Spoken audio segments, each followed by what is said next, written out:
La peinture, pour moi, c'est un langage que je ne peux pas exprimer différemment, autrement, parce que pour moi, mon rapport à la réalité a toujours été rêvé.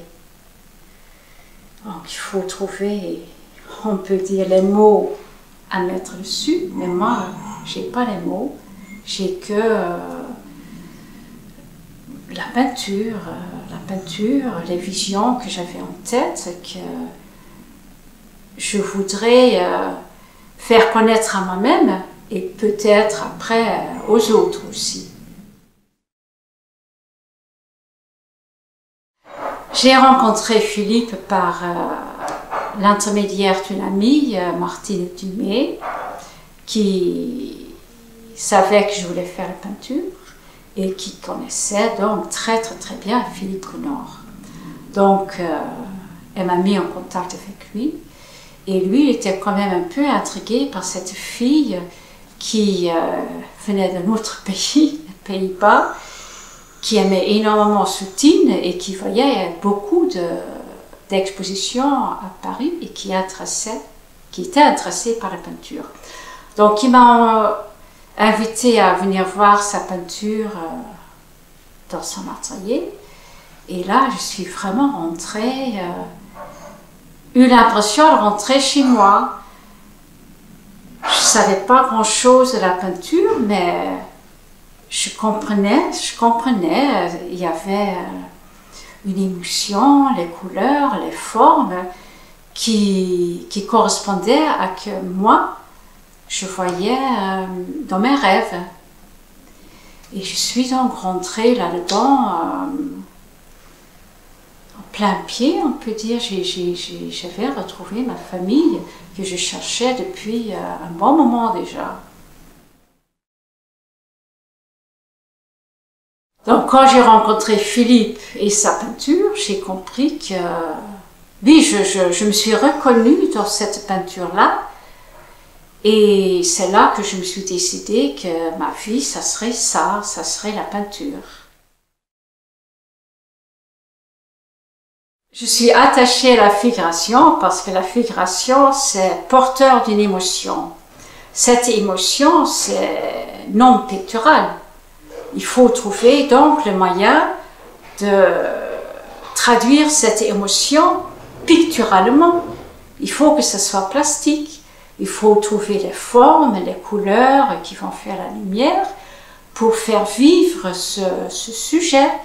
Et c'est un genre de bagarre qui s'enclenche dans une étoile pour faire sortir le sujet plus fort que seulement ce qu'on a sous les yeux.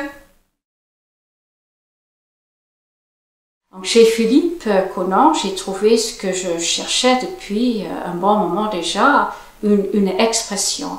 Mais une expression souple, avec des belles couleurs, des belles formes qui créaient un ensemble qui se tenait plastiquement. Donc j'aimais ces couleurs, j'aimais tout. J'aimais, et sans vraiment comprendre grand chose de la peinture, j'étais chez moi. Et bien sûr, il m'a influencée, j'aimais ces sujets, j'aimais sa façon de s'emparer de ces sujets et de faire des toiles. Et des toiles qui étaient très fortes et qui étaient beaux. Parce que pour moi, la peinture, c'est quand même la beauté qui est primordiale. Et oui, par cela, son influence, bien sûr, a été très grande. J'ai voulu travailler comme ça, mais en fin de compte, comme dit Cézanne, il faut trouver sa propre petite musique que j'ai essayé de faire en étant moi-même, parce que je ne suis pas Philippe. Philippe était très exubérant et ça se voit aussi dans sa peinture, des grands gestes. Moi, j'avais besoin de silence. La peinture de Philippe est une peinture plutôt très musicale, qui part qui part à droite, à gauche. Et ma peinture à moi, c'est plutôt concentré parce que j'ai vraiment besoin de ça. Oui, Paris a été très important pour moi parce que c'était les grandes expositions et aussi des expositions des peintres d'autres pays d'Europe, les Russes, les pays de l'Est, les Italiens. Donc je voyais pas mal de choses qui me confortaient aussi dans l'idée que je cherchais autre chose. Et que finalement j'ai trouvé ça dans la peinture de Philippe. La théorie de la peinture ne m'intéresse pas vraiment parce qu'une peinture, ça tient au mur ou ça ne tient pas. Il faut que ça tienne. Donc c'est tout. C'est ça qui est important.